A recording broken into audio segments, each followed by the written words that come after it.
insha Allah. To assalamu alaikum warahmatullahi ta'ala barakatuh. Ina mana fata alkhairi da fatan muna lafiya.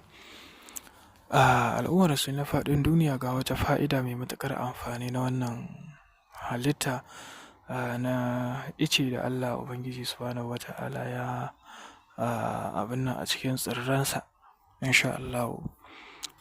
Da fatan muna lafiya. Wannan yana da masifar sirrika a tattare da shi. Kuna ganin wannan baƙin abu insha Allah. Wannan yana da matuƙar tasiri sosai da izinin Allah.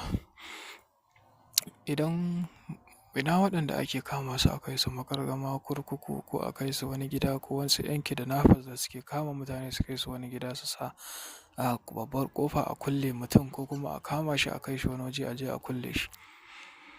Ba wai kwaɗo ya buɗe ba ko wani makulli ya buɗe ba, sai ya lalace ma gabaki ɗaya ba zai sake gyaruwa ba na har abada insha Allah da izinin Allah.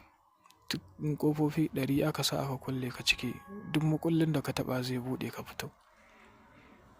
Kuma a gaban mutane za ka fita ba tare da kowa ya gan ka ba, don wannan shi kamar iska yake. Kana iya bangazar mutum ma ka wuce ba tare da ya ji an bangaje shi ba.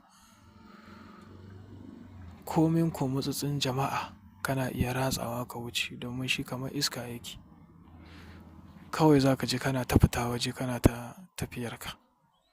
Ko da ta kan mutane za ka bi, mutum ba zai taɓa gane cewa wani ya wuce ta wajen ba, domin mutum ba zai ji motsinka ba, ba zai gan ka ba, ba zai ji tafiyarka ba, ba zai ji tarinka ba, ba zai ji maganarka ba, ba zai ji sadda kake wucewa ba. Sai bayan ka gama fita ma mutum, idan magu ne lungu ma da wasu 'yan kwanaki ma za a fahimci ashe wanda ba aka sa a gun nan baya nan. To wannan shine sirrin na buɗe kwaɗo, na buɗe makulli, na duk abin da kake so ka buɗe.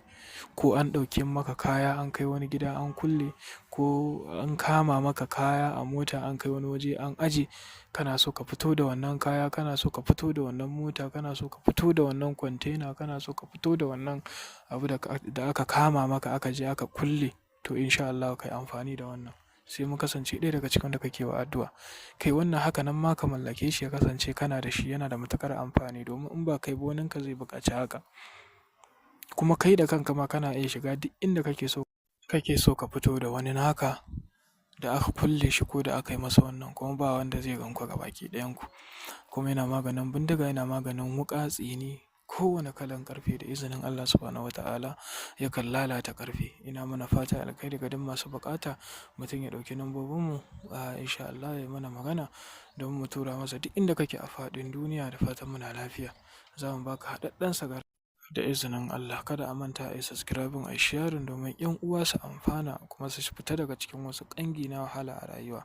Ina mana fatan alkhairi da fatan muna lafiya. Za mu baka garanti, za mu baka kamar da kaga mun yi gwajinsa insha Allah. Bisalam daga naku Sharif Umar Mahadi.